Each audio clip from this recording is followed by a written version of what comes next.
నేను డబ్బులు సంపాదించి వద్దామని అనుకుంటున్నానంటే పాపం భార్య మంచిదండి. ఎప్పుడైనానండి భార్యాభర్తలు ఇద్దరి మధ్యలో భార్య అన్న ఆవిడ సరైన దారిలో నడిపించాలి.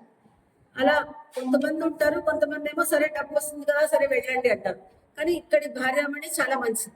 తనంటుంది, ఎందుకండి మనకున్న డబ్బే మనకు సరిపోతుంది, మన వ్యాపారం బాగానే జరుగుతుంది కదా, మీరు అంత దూర దేశం వెళ్ళి మీరు డబ్బు సంపాదించి ఎందుకు కష్టాల పాలవుతారు, వద్దండి అంటుంది. లేదు లేదు నేను ఎలా అయినా వెళ్ళాలి, ఆ మనిషిని ప్రలోభం ఆవహించి వెళ్ళాలి అనుకుని బయలుదేరి వెళ్తాను.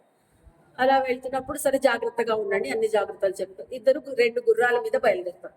బయలుదేరాక కొంచెం దూరం వెళ్ళాక ఒక అడవి మార్గం గుండా వాళ్ళు ప్రయాణం చేస్తుంటే అక్కడ ఏమవుతుందంటే ఇతనికి చాలా దాహం వేస్తుంది.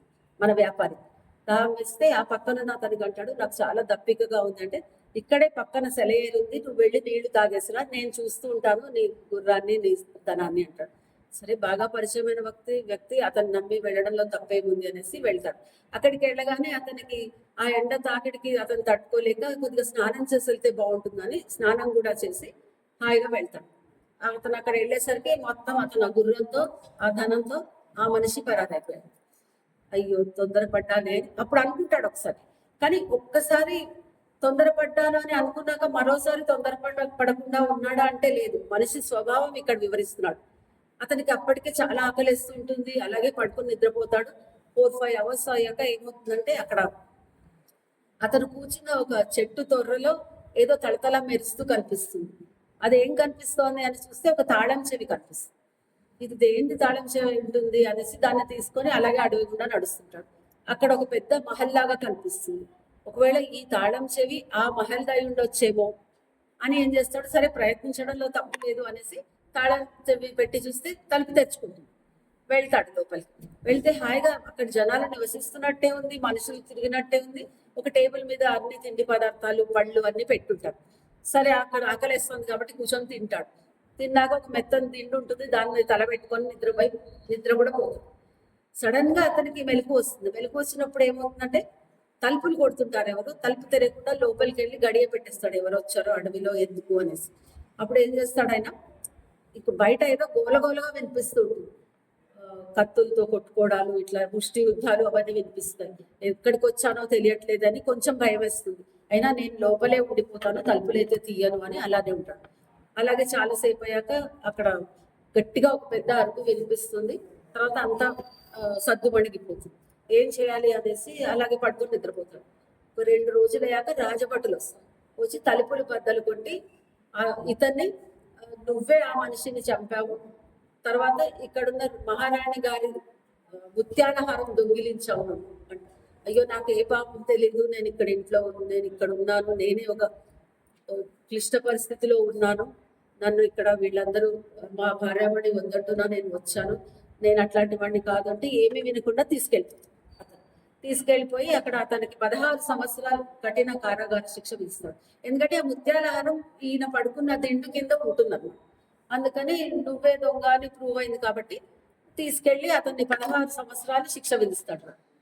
తర్వాత 16 సంవత్సరాల తర్వాత నిజమైన దొంగ దొరుకుతాడు. వాడు దొరికి ఆ దొంగ అంటాడు, లేదు నేను చాలా దొంగతనాలు చేశాను, ఆ రోజు మహారాణి గారి ముత్యాలహారం కూడా నేనే దొంగిలించాను, ఈ వ్యక్తి ఎవరో మాకు తెలియదు, కానీ ఆ వ్యక్తిని మీరు అనవసరంగా శిక్షించారు అంటే రాజు అతన్ని బయటకు పిలిపించి చాలా పశ్చాత్తాపడి, నీ 16 సంవత్సరాల కాలం నేను తీసుకున్నాను, నన్ను క్షమించు అనేసి అతనికి బాగా డబ్బులు, గుర్రము, ఒక కత్తి కూడా ఇస్తాడు.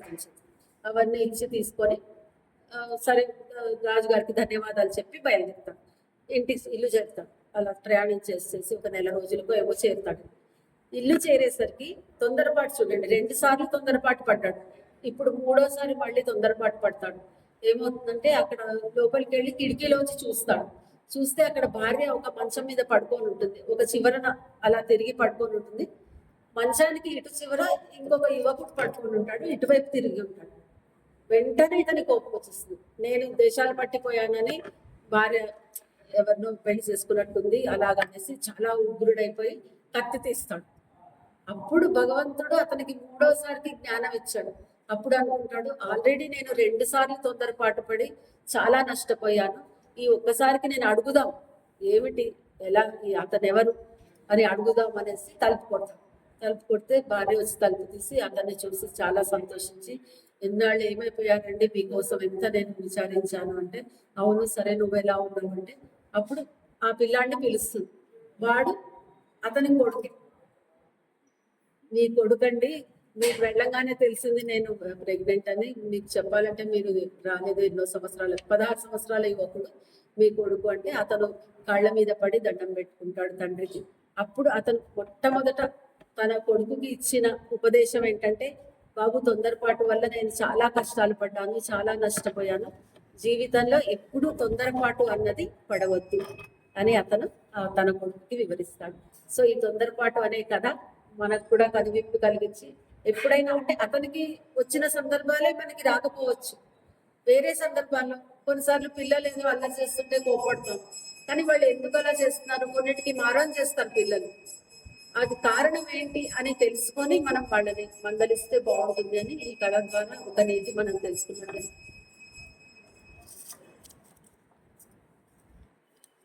ఇంకొకటి, గురు భక్తి వల్ల మనకి ఎంత మేలు జరుగుతుంది